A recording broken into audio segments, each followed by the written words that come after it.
আপনারা আশা করি মনোযোগী হয়ে শুনবেন এবং এর মাধ্যমে আপনাদের ইসলাম সম্পর্কে জ্ঞান অর্জনের যে ফরজ দায়িত্ব রয়েছে, কর্তব্য রয়েছে, তা আদায় হবে। আগে এলেম শিখা, ইসলাম সম্পর্কে জানা ফরজ, তারপরে আমলের পালা। যেমন আগে নামাজ শিখবেন, তারপরে নামাজ পড়বেন। নামাজের কিছুই শিখেননি, কিছুই মুখস্থ করেননি, জানেন না কোথা থেকে শুরু, কোথায় কি বলে, দাঁড়িয়ে কি বলে, রুকুতে কি বলে, সেজদায় কি বলে, বৈঠকে কি বলে, আর নামাজ শুরু করবেন, এই নামাজ হবে? নামাজ হবে না। ঠিক তেমনি ইসলামের বিধিবিধান সার্বিক জীবনে পালন করতে হবে। সুতরাং সে সম্পর্কে আগে জানতে হবে, প্রতিটি বিষয় সম্পর্কে। রোজা রাখা যে শুরু করেছেন, তার আগে রোজার বিধিবিধান জানা ফরজ।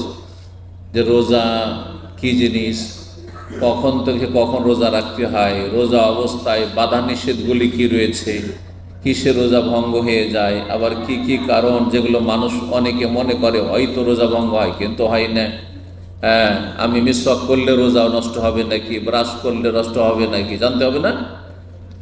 হজ উমরা করতে যাচ্ছেন, আগে জানতে হবে। দেখা দেখি চলে যাচ্ছেন, এগুলো হজ উমরা নয় আসলে, এগুলো দেখা দেখি পয়সা আছে, সৌদি আরব এসছেন, উমরা চলে যাচ্ছেন, এখন নামাজই ঠিক নেই আর উমরা করছেন, কিন্তু উমরার কিছুই জানেন না। যদি জিজ্ঞাসা করা হয় উমরা যাচ্ছেন কি করবেন, যে সাথী সঙ্গী আছে, যা করবে তাই করবে, যা করবে তাই করবে। অধিকাংশ লোকের উমরা এইরকম। জি, তো এইভাবে উমরা করে তো আর গুনাহ খাতা মাফ হবে না, আর আসলে আল্লাহর ইবাদত হলো না। আসলে ইবাদত করতে হলে নলেজ ভিত্তিক হইতে হবে। ইলম আগে জানা ফরজ, তারপরে মানা ফরজ। জানবেন আগে, তারপরে মানবেন আগে। জি, ইসলামের প্রথম কালেমা লা ইলাহা ইল্লাল্লাহ, আগে জানতে হবে যে আমি লা ইলাহা ইল্লাল্লাহ বলছি, এর অর্থ কি, এর দাবি কি, এটাতে কি বলা হয়েছে, আমি কি ঘোষণা করছি, কি আমি অন্তরে বিশ্বাস করছি, হ্যাঁ, নাকি এমনি মুখে পাঠ করছি, আমার জীবনে কোনো পরিবর্তন নাই। এইরকম লা ইলাহা ইল্লাল্লাহ দিয়ে তো জান্নাত খুলবে না।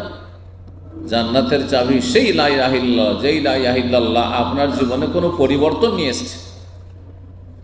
আপনার জীবনে আর একটা হিন্দুর জীবনে, একটা ইহুদি খ্রিস্টানদের জীবনে পার্থক্য যদি না থাকে, শুধু পার্থক্য এতটুকু যে আপনি লা ইলাহা ইল্লাল্লাহ পড়েন আরও পড়েন না, এতে কোনো যায় আসে না, এতে কিছু হবে না। অন্তর থেকে পরিবর্তন হইতে হবে, কথায় পরিবর্তন হইতে হবে, কাজে পরিবর্তন হইতে হবে, আমলে নিয়ে আসতে হবে। আল্লাহ যেন বোঝার তৌফিক দান করেন। আমরা রব্বুল আলামিনের ফরজ, ওয়াজিব আর যেসব সুন্নত রয়েছে শরীয়তে, যা কিছু করলাম আল্লাহ যেন সাদরে গ্রহণ করেন, এবং আমাদের ভুল ত্রুটি, ঘাটতি, অবহেলা যে হয়েছে, গাফিলতি হয়েছে, আল্লাহ যেন মাফ করেন, এবং সেসব গাফিলতি থেকে এবং অলসতা থেকে আল্লাহ যেন আমাদেরকে মুক্তি লাভের তৌফিক দান করেন।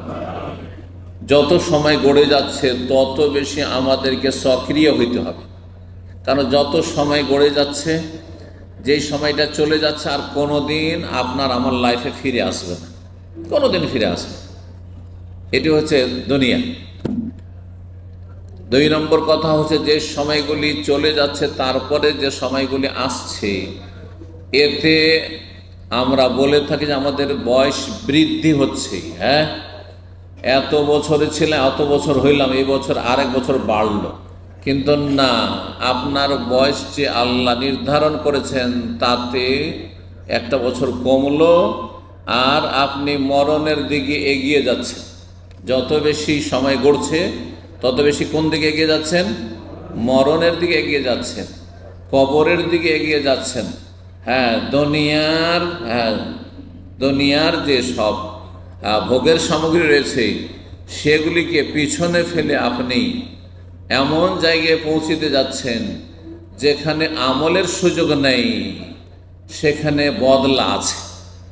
ভালো করলে ভালো বদলা আছে, মন্দ করলে মন্দের উচিত শাস্তি আছে। সেখানে যা যা আছে, আমলের, শিখার, সংশোধনের কোনো সুযোগ নেই, তবার সুযোগ নেই মরণের পরে স্থায়ী জগতে। আর এখন কাজের সুযোগ আছে, শেখার সুযোগ আছে, আমল করার সুযোগ আছে, হয়তো বদলা নাও পেতে পারে। জরুরি নয় যে আপনি ভালো মানুষ সেই জন্য আপনাকে সমাজের লোক, আপনার পরিচিত আত্মীয় স্বজন ভালো বলবে। যদি ভালো মানুষ আর ভালো বলে তাহলে কিছুটা আংশিক বদলা পেলেন, যদিও মূলত বদলা রবের কাছে পাবেন প্রতিদান, কিন্তু সেটাও অনেক সময় পাওয়া যায় না দুনিয়াতে। ভালো মানুষ ভালো সুনামটা অনেক সময় পাই না। কি জন্য পাই না? ভালো আমল করে শারীরিক, মানসিক, পারিবারিক, আর্থিক সব দিক থেকে সুখী হয়ে যাবে, নামাজ পড়ে সেই জন্য, রোজা রাখে সেই জন্য, এই ধারণা যদি কেউ রাখে তো সে মূর্খ, আসলে সে ইসলাম বুঝে না। ইসলাম এই নয় যে ইসলামের বিধিবিধান পালন করছেন দুনিয়ার স্বার্থে আপনি, বরং রবের সন্তুষ্টির স্বার্থে। রব মালিক আপনাকে আমাকে এই জন্যই পয়দা করেছেন যে ওমা খালাকতুল জিন্না ওয়াল ইনসা ইল্লা লিয়াবুদুন, আমি জিন এবং ইনসানকে, মানুষকে সৃষ্টি করেছি একমাত্র আমার ইবাদতের জন্য, একমাত্র আমার ইবাদতের জন্য। এর মানেই শুধু আমার ইবাদত হবে, আর কারো ইবাদত হবে না। এই কথাটার নাম হচ্ছে তাওহীদ। ইল্লা, আল্লাহ তো বললেন না যে আমি মানুষকে সৃষ্টি করেছি ইবাদতের জন্য। ওয়ামা খালাকতুল জিন্না ওয়াল ইনসা, জিন ইনসানকে আমি সৃষ্টি করিনি অন্য কাজের জন্য। ইল্লা লিয়াবুদুন, একমাত্র সৃষ্টি করেছি কিসের জন্য? আমার ইবাদতের জন্য। তাকিদ সূরা ফাতিহাতে চিন্তা করে দেখুন, ইয়াকা না'বুদু, ইয়াকা না'বুদু মানে কি? যে বলতে পারবেন হাত তুলবেন, যদি কারো জানা থাকে বলেন।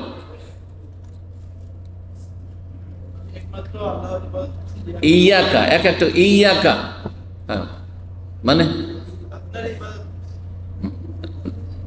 না'বুদু মানে ইবাদত করছি, না'বুদু মানে ইবাদত করছি। আর ইয়াকা মানে কি?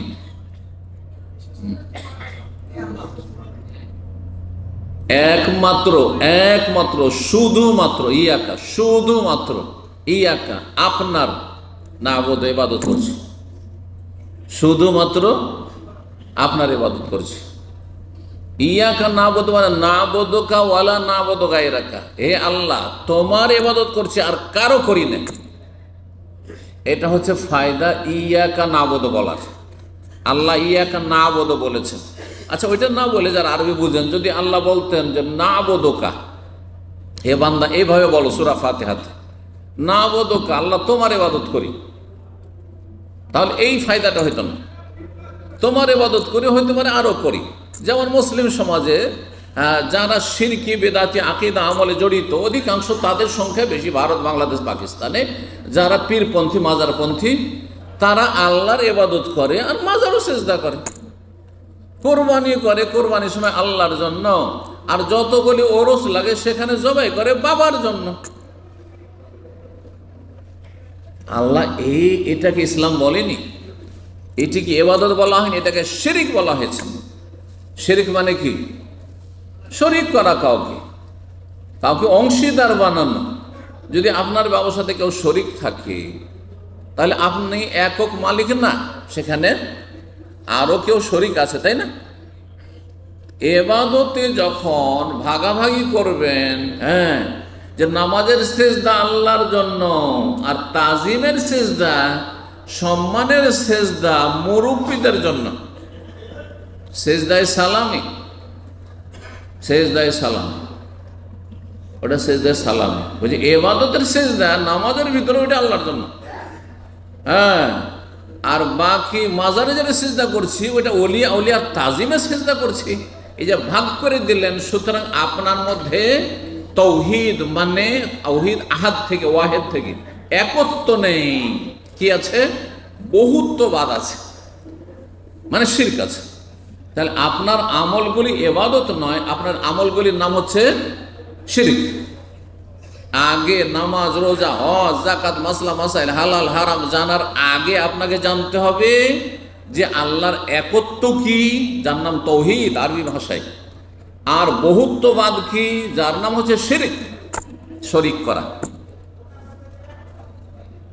পুরোপুরি শিরক থেকে মুক্ত হইতে হবে। বাতিলকে না করার নাম হচ্ছে শিরক, মুক্ত হওয়া। সমস্ত বাতিলকে আপনি না করছেন, আপনি নাকচ করছেন, অস্বীকার করছেন। আর তারপরে আপনি আপনার অন্তরে, কলবে, মস্তিষ্কে কি বসাবেন? আল্লাহর একত্ব, তৌহিদকে বসাবেন, আপনি সুপ্রতিষ্ঠিত করবেন। এটির নাম হচ্ছে ইসলাম। আর এটি হচ্ছে লা ইলাহা ইল্লাল্লাহর অর্থ। লা ইলাহা মানে কি? যে বলবেন হাত তোলেন। হ্যাঁ, লা ইলাহা মানে কি?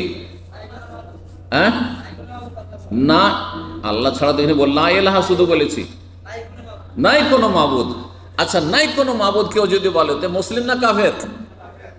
হ্যাঁ, এই জন্য এটা ইসলামের কালেমা না, কিন্তু অর্ধেক। কিন্তু এই অর্ধেক, হ্যাঁ, এক নম্বরে নেই কোনো মাবুদ, নেই দরগা, নেই দুর্গা, নেই খ্রিস্টানদের তৃতীয়বাদ, নেই তো হিন্দুদের এই বহুত্ববাদ নেই, মাজার পূজারীদের বহুত্ববাদ নেই। বোঝা গেছে? আল্লাহর পুত্র নেই, ওজাইর আল্লাহর পুত্র নয় যেমন ইহুদিরা বলছে, ঈসা আল্লাহর পুত্র নয় যেমন খ্রিস্টানরা বলছে, হ্যাঁ, বৌদ্ধরা যেমন বৌদ্ধরই পূজা শুরু করেছে, নেই, এইসব বাতিল নেই, এসব নেই। ইল্লাল্লাহ, একমাত্র আল্লাহর ইবাদত ছাড়া। লা ইলাহা, কোনো মাবুদ নেই, কোনো উপাস্য নেই, মানে সত্য উপাস্য নেই। বাতিল তো আছে, বাস্তবকে তো অস্বীকার করা যাবে না। হিন্দুরা তো মূর্তি পূজা করছে, মাজারিরা তো মাজারে সেজদা করছে, সেটাই তার উপাসনা। তারা তো আল্লাহর সাথে ইয়া গাউস ইয়া খাজা ডাকছে, কিন্তু সেটা কি নয়? সত্য নয়। সেটা কি? মিথ্যা ধর্ম, মিথ্যা ধর্ম সেটা। লা ইলাহা মানে সত্য মাবুদ নেই, ইল্লাল্লাহ, একমাত্র আল্লাহ ছাড়া, একমাত্র আল্লাহ ছাড়া। আল্লাহ হচ্ছেন সত্য মাবুদ, আর বাকি সমস্ত কিছু যার ইবাদত হচ্ছে সেগুলি হচ্ছে বাতিল। কোরআনের দুটো আয়াত রয়েছে, সূরা হজে রয়েছে আর সূরা লোকমানে রয়েছে। যালিকা বিআন্নাল্লাহু হুয়াল হক, আল্লাহ হচ্ছেন হক। হক মানে সত্য, তিনি সত্য মাবুদ, তিনি সবকিছুর মালিক, সুতরাং ইবাদত হবে তার। তিনি সবকিছুর দাতা, সুতরাং সমস্ত আমাদের ইবাদত বন্দেগী হবে একমাত্র তার জন্য। ওয়া আন্না মা ইয়াদুনা মিন দুনিহিল বাতিল, আর আল্লাহকে বাদ দিয়ে যে যাকে ডাকছে, আল্লাহ বলছেন যে যাকে ডাকছে, কেউ হরে রাম হরে কৃষ্ণ করছে, হ্যাঁ, আর কেউ ইয়া গৌস করছে, জিলানিকে ডাকছে, কেউ ইয়া খাজা বলছে, কেউ শাহজালালকে ডাকছে, কেউ আটরসিকে ডাকছে, কেউ রেফাইকে ডাকছে, কেউ বোস্তামিকে ডাকছে, হ্যাঁ, কেউ হেল্লাজকে ডাকছে।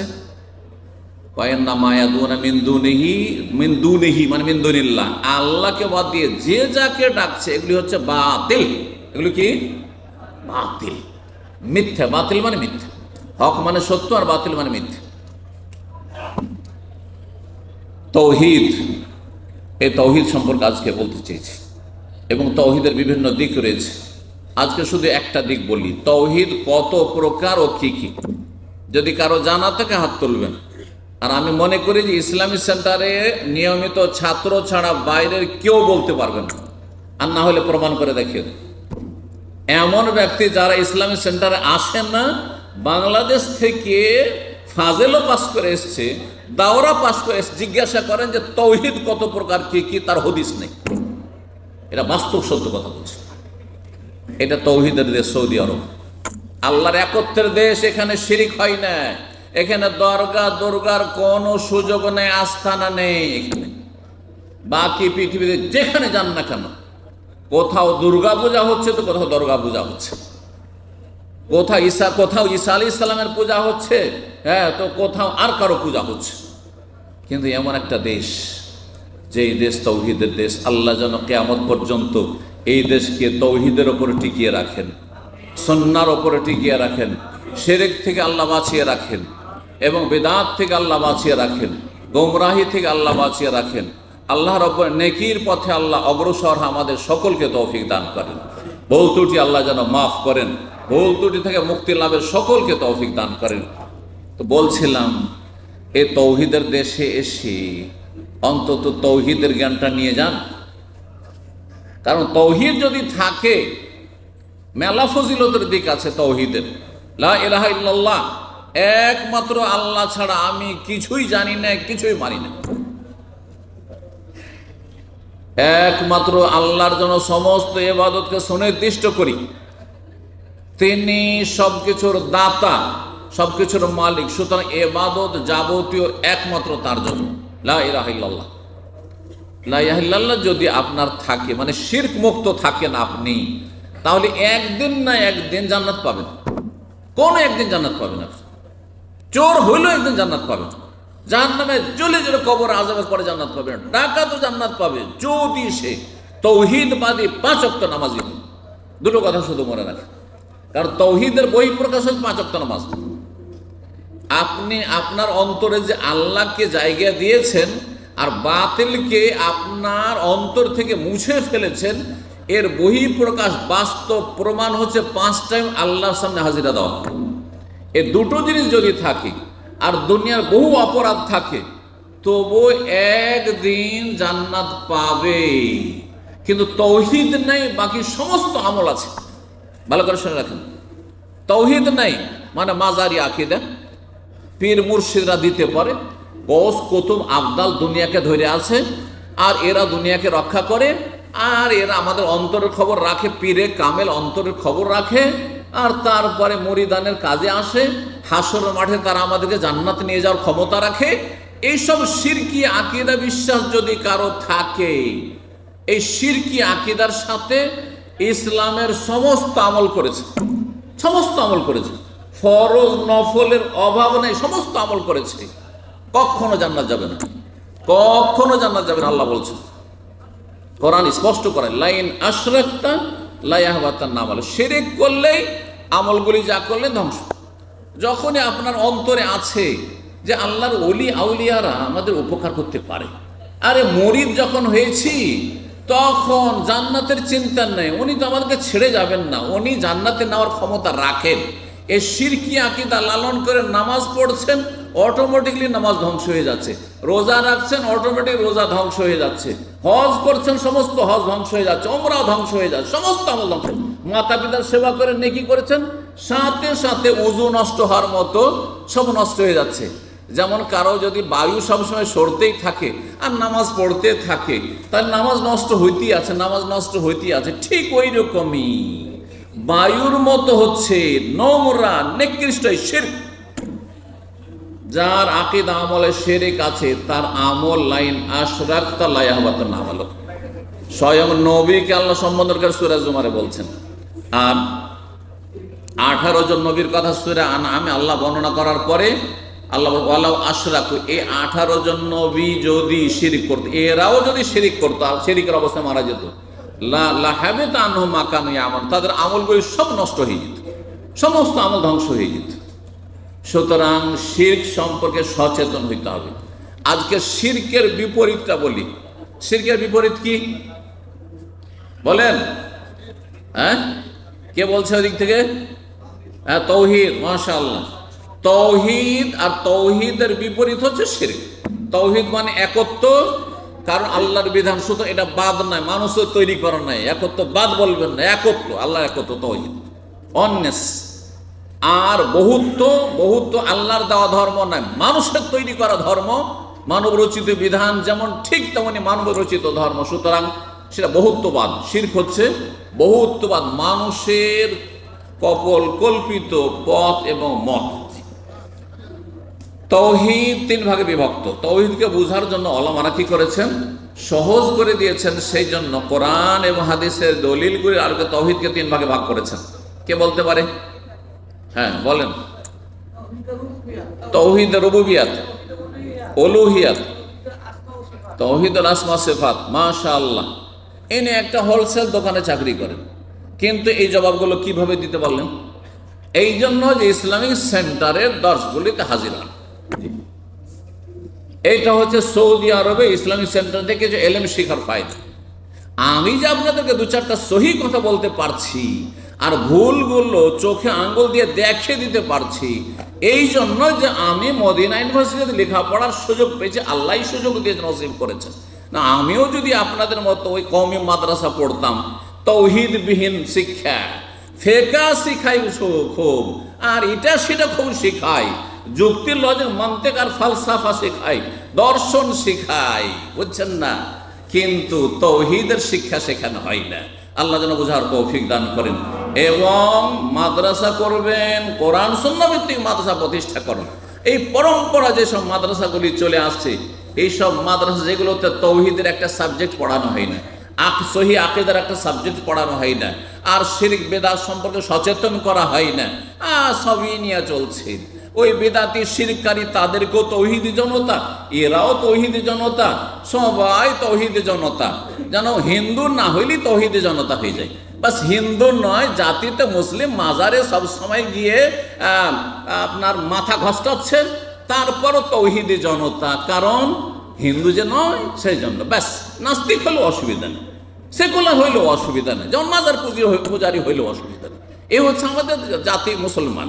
জি, নাস্তিকও মুসলমান, হ্যাঁ, মুনাফিকও মুসলমান, আর আপনার সেকুলার ও মুসলমান, ধর্ম নিরপেক্ষতা বিশ্বাসী ও বেদিনও মুসলমান, আর এই মাজার পূজারি মুশরিকও মুসলমান, সব মুসলমান।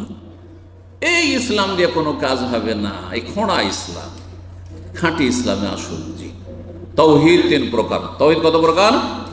তৌহিদে রুবুবিয়্যাত, নামের চাইতে সংজ্ঞাটি ভালো করে বুঝে নিতে হবে এবং বিষয়টি ভালো করে স্পষ্ট হইতে হবে। আল্লাহর কাজে আল্লাহর একত্ব প্রতিষ্ঠা করা। কি বললাম? বলবেন আল্লাহর কাজে আল্লাহ একক, তার কোন শরীক নাই। আল্লাহর কাজ হচ্ছে সৃষ্টি করা। বহু কাজ আল্লাহ রাব্বুল আলামিন, কুল্লা ইয়াউমিন হুয়া ফি শান, প্রতিদিন আল্লাহ কাজে লেগে আছে। সূরা রহমানে আল্লাহ বলছে আল্লাহর কাজ হচ্ছে হায়াত দেওয়া, হ্যাঁ, মরণ দেওয়া, হ্যাঁ, সুখী করা, দুঃখী করা, হ্যাঁ, অসুস্থ করা, হ্যাঁ, রোগ ভালো করা। ওয়াইযা মারিজতু ফাহুয়া ইয়াশফিন, ইব্রাহিম আলাইহিস সালাম বলছেন রোগও তিনি দেন এবং শেফাও তিনি দেন। আল্লাহ রাব্বুল আলামিন, আল্লাহ শেফা না দিলে কোনো শক্তি কোনো নেই, কোনো ওষুধ নেই, কোনো ডাক্তার নেই। এগুলো ওসিলা, মাধ্যম, হইতে পারে না হইতে পারে, আল্লাহর ইচ্ছা মোতাবেক। এরকম আল্লাহর বহু কাজ রয়েছে। উত্থান পতন, কাউকে ওপরে উঠানো, কাউকে নামানো, কাউকে দেশ থেকে তাড়িয়ে দেওয়া, আর কাউকে শক্তিশালী করা কার কাজ? আল্লাহর কাজ। জি হ্যাঁ, ইজ্জত দেওয়া, হ্যাঁ, লাঞ্ছিত করা, সম্মান দেওয়া, আল্লাহর কাজ সব। জি, সুখ দুঃখ, হাসানো কার কাজ? হুয়া আযহাকা ওয়া আবকা, সূরা আল্লাহ বলছেন তিনি হাসান, তিনি কাঁদান। হঠাৎ করে হাসছেন, আর হঠাৎ করে একটা টেলিফোন আসলো, উঠিয়ে নিয়ে কাঁদতে শুরু করলেন। কে এটা করেন? আল্লাহ। হ্যাঁ, ধনী করেন কে? গরিব করেন কে? কেউ যদি বলে মাজারে গিয়ে চাদর চড়িয়ে আসলে, হ্যাঁ, কি হয়ে যাবে? মনের আশা পূরণ হয়ে যাবে, অভাব দূর হয়ে যাবে, রোগ ভালো হয়ে যাবে। মাজারে গিয়ে বাবার কাছে আরজি পেশ করে আসলে ছেলে হয়ে যাবে, হ্যাঁ, সন্তান মেয়ে হয়ে যাবে, তো অমুক হয়ে যাবে, তমুক হয়ে যাবে। তাহলে এটা কি শিরক না? আল্লাহর কাজ আল্লাহর জন্য খাস রাখবেন, আল্লাহর কাজে কাউকে শরীক করবেন, সামান্য কোনো শরীক নেই। আরে নবীও যদি শরীক থাকতেন তো নবীর ছেলেগুলো মরতো না। নবীও যদি আল্লাহর কাজে শরীক থাকতেন তো নবীর ছেলেগুলো বাল্য জীবনে মরে যেত না। কেউ চায় আমার ক্ষমতা আছে, আমার ছেলে মেয়েদেরকে রাখতে পারবো সুখে, আর আমি মরতে দেবে? কেউ দেবে না। তো নবী সাল্লাল্লাহু আলাইহি সাল্লাম আল্লাহর কুদরত, আল্লাহর কাজের সামনে অসহায়, যার ফলে ছোট ছোট কচি কচি বাচ্চা মায়ের দুধ খাচ্ছে, দুনিয়া থেকে বিদায়। বড় আশা করে শেষ ইব্রাহিম হয়তো বাঁচবে, সেটাও বিদায় হয়ে গেল। আরে নবী সাল্লাল্লাহু বেঁচে থাকতে 3 মেয়ে, কেউ চায় যে আমি বেঁচে থাকি আমার চোখের সামনে ছেলে মেয়ে মারা যাক? বড়ই ব্যথা এটা। এই ব্যথা বাপমা ছাড়া কেউ বুঝবে না, যে চোখের সামনে আপনি বেঁচে আছেন, আপনার চোখের সামনে ছেলে মেয়ে মারা যাচ্ছে। নবীর সামনে কয়জন মেয়ে মারা গেছে? 3 জন মেয়ে মারা গেছে। তাহলে নবীর যদি ক্ষমতা থাকতো আল্লাহর কাজে তো মরতে দিতেন না। ছেলে মেয়ে মরবে, একদিন মরতে হবে, কিন্তু আমার পরে যেন মরে, সবাই চাই, ঠিক কিনা? সুবহানাল্লাহ। তারপরে বুঝে আসে না তৌহিদ। জি, এই তৌহিদে নবীকে আল্লাহ শরীক করেননি, তৌহিদে আল্লাহ ইব্রাহিম খলিলুল্লাহকে শরীক করেননি, কাউকে শরীক করেননি। জি, আল্লাহর কাজে আল্লাহ একক। জি, এতে যদি মনে করে দুনিয়া কে ধরে আছে? আল্লাহ। কিন্তু আমাদের দেশে সমস্ত সুফিদের আকীদা, সমস্ত তরিকাতওয়ালাদের, সমস্ত যারা কথিত হক্কানি, তাদের আকীদা যে আল্লাহর জমিনকে চারদিকে চার কুতুব ধরে আছে, চার কুতুব ধরে আছে এরা। না হইলে আল্লাহ যত পাপ জমিনে হচ্ছে আল্লাহ একবার উল্টে পাল্টা রেখে দিত। কথা বুঝতে পারছেন? বড় শিরকি কুফরি আকীদা, আল্লাহর কাজে শরীক করা। দ্বিতীয় তৌহিদ, তৌহিদুল ইবাদা বা তৌহিদুল উলুহিয়া। উলুহিয়াত বলতে পারেন, আর ওটির অপর নাম হচ্ছে ইবাদত। ইবাদতের ক্ষেত্রে তৌহিদ মানে বান্দার কাজে আল্লাহর একত্ব প্রতিষ্ঠা করা, বান্দার কাজে আল্লাহর একত্ব প্রতিষ্ঠা করা। বান্দার কাজ কি? বান্দার কাছে দোয়া করা। তো দোয়া কার কাছে করবেন? একমাত্র আল্লাহর কাছে। ডাকবেন কাকে? হ্যাঁ, অসাধারণ কাজে। সাধারণ কাজে ডাকতে পারেন, এসো ভাই একটু সাহায্য করো, কিন্তু অসাধারণ কাজে কাকে ডাকবেন? আল্লাহ আমার রোগ ভালো করো। কাউকে বলা যাবে হ্যাঁ যে শেখ আমার রোগটা ভালো করে দেন, হ্যাঁ আমার বালা মুসিবতটা দূর করে দেন, আমার খুশি জীবনে খুশিটা ফিরিয়ে নিয়ে আসেন, আপনি পারা যাবে? শিরক। জি। চোখের আড় থেকে যদি ডাকেন, আল্লাহকে চোখের আড়াল থেকে ডাকছেন, যদি এখান থেকে ডাকেন কেউ আপনার বাবাকে যে বাবা গো আমি মুসিবতে আছি, আমাকে উদ্ধার করো, হ্যাঁ আমাকে চোর ধরেছে আর মারধর করছে, জালেম মারধর করছে, উদ্ধার করে, এখান থেকে ডাকছেন বাবাকে, বাবা বাংলাদেশ বরং পর্দার আড়ালে আছে, এটা চলবে? কারণ পর্দার আড়াল থেকে একমাত্র আল্লাহ শোনেন, আল্লাহ জানেন, কোন শক্তি জানতে পারেন। আল্লাহর কাজ হয়ে গেল রুবুবিয়ত। আর বান্দার যতগুলি কাজ, বান্দার কাজগুলিকে কি বলা হয়? ইবাদত বলা হয়। তাহলে ইবাদতে আল্লাহর একত্ব প্রতিষ্ঠা করা, যাবতীয় ইবাদত। সেজদা আল্লাহর জন্য, দোয়া আল্লাহর জন্য, চাইবেন কার কাছে? একমাত্র আল্লাহর কাছে। আপনি উদ্ধার কামনা করবেন আল্লাহর কাছে, রুজির বরকত চাইবেন আল্লাহর কাছে, ছেলে মেয়ে চাইবেন আল্লাহর কাছে, রোগের আরোগ্য চাইবেন আল্লাহর কাছে, কোন অনিষ্ট বালা মুসিবত রক্ষা চাইবেন কার কাছে? একমাত্র আল্লাহর কাছে। ইবাদত কত প্রকার যখন আসলো যে বান্দার কাজে আল্লাহর একত্ব প্রতিষ্ঠা করা হচ্ছে তৌহিদুল ইবাদা, তাহলে ইবাদত কত প্রকার জানেননি? তৌহিদ 3 প্রকার জানলেন, একটা প্রকার বাকি আছে, পরে বলছি। ইবাদতের প্রসঙ্গ, ইবাদত হচ্ছে কার জন্য? একমাত্র আল্লাহর জন্য কাজ করবে বান্দা। আর কার জন্য করবে? একমাত্র আল্লাহর জন্য করবে। ইবাদত হচ্ছে 3 প্রকার। ইবাদত অন্তরের ইবাদত, জবানের ইবাদত, আর মাথা থেকে পা পর্যন্ত অঙ্গ প্রত্যঙ্গের ইবাদত। জি, এই 3 রকম ইবাদত। নামাজে 3 রকমের ইবাদত রয়েছে। নামাজে 3 রকমের ইবাদত রয়েছে। কিসের ইবাদত? হচ্ছে অন্তরে খুশু, একগ্রতার সাথে মন লাগিয়ে নামাজ পড়ছেন আপনি, এটা অন্তরের ইবাদত নামাজে।